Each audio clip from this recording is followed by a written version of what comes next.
Direktorat Reserse Narkoba Ditres Narkoba Polda Jawa Tengah menyita sebanyak 52 kg narkotika jenis sabu dan 35.000 butir pil ekstasi.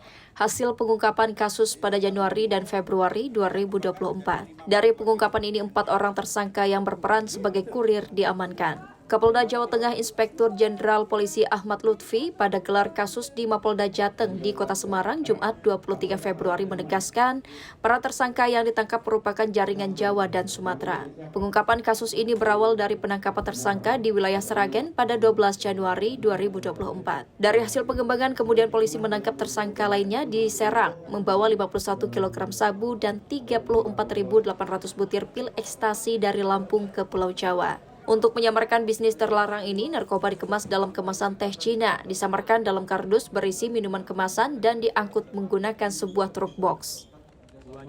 Modus operandinya adalah dikemas dalam bentuk paket yang disamarkan dengan mobil box yang seakan-akan dia jualan selfie.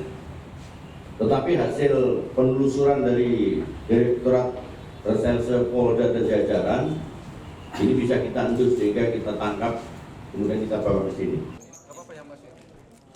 Melihat modus operandi dan cara pengemasan narkoba, polisi menduga jaringan ini dikendalikan oleh jaringan narkoba Freddy Pratama.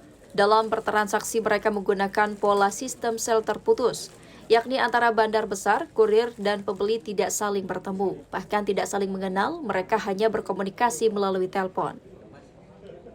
Dan ini juga pengembangan itu kemudian sama yang diungkap oleh Bareskrim dan Polda Lampung dengan jaringan Freddy Pratama.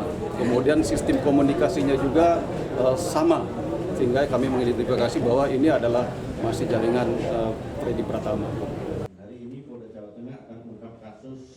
Keempat tersangka dijerat dengan Undang-Undang Nomor 35 Tahun 2009 tentang narkotika dengan hukuman maksimal 20 tahun pidana penjara.